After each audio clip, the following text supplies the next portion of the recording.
Jammu Kashmir BJP के सदर रविंद्र रैना ने कांग्रेस पार्टी को देश की गद्दार पार्टी करार दिया।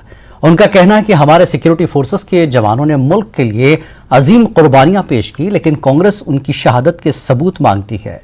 उन्होंने मुल्क मुखालिफ बयान पर राहुल गांधी से माफी मांगने की मांग की। दिग्विजय सिंह जी ने जम्मू कश्मीर के अंदर भारतीय सेना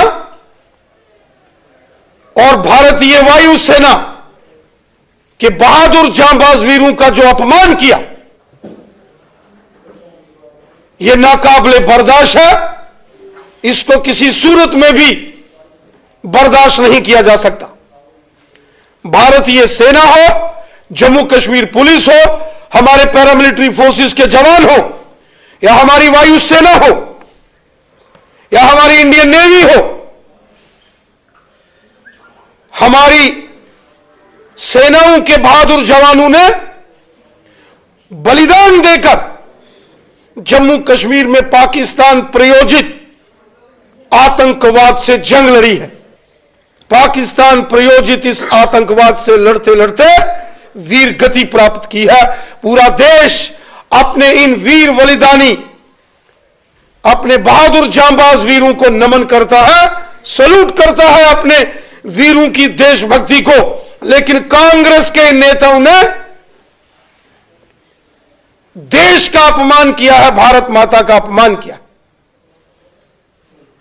जो सर्जिकल स्ट्राइक पाकिस्तान के कब्जे वाले जम्मू कश्मीर के अंदर हुई, उड़ी हमले के बाद भारतीय सेना ने पाकिस्तान के कब्जे वाले जम्मू कश्मीर में घुसकर आतंकवादी ठिकानों को ध्वस्त किया। पूरी दुनिया ने भारतीय सेना के जांबाज वीरों के शौर्य और पराक्रम को सल्यूट किया।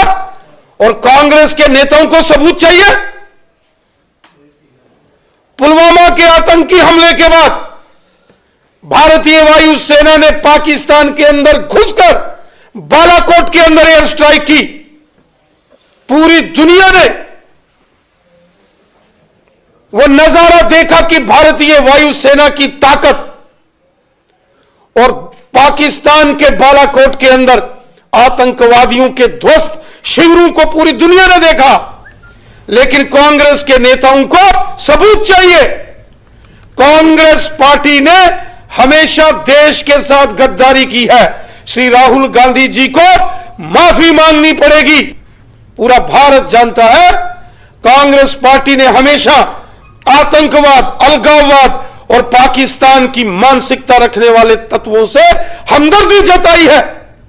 माफी मांगनी चाहिए राहुल गांधी जी को कि उनकी पार्टी और उनके परिवार के जो नेता प्रधानमंत्री थे, उनकी गलतियों के कारण देश का भी विभाजन हुआ और जम्मू कश्मीर के और लद्दाख के बड़े भूभाग पर पाकिस्तान ने गैर कानूनी तरीके से कब्जा किया। इसके लिए श्री राहुल गांधी जी को माफी मांगनी पड़ेगी।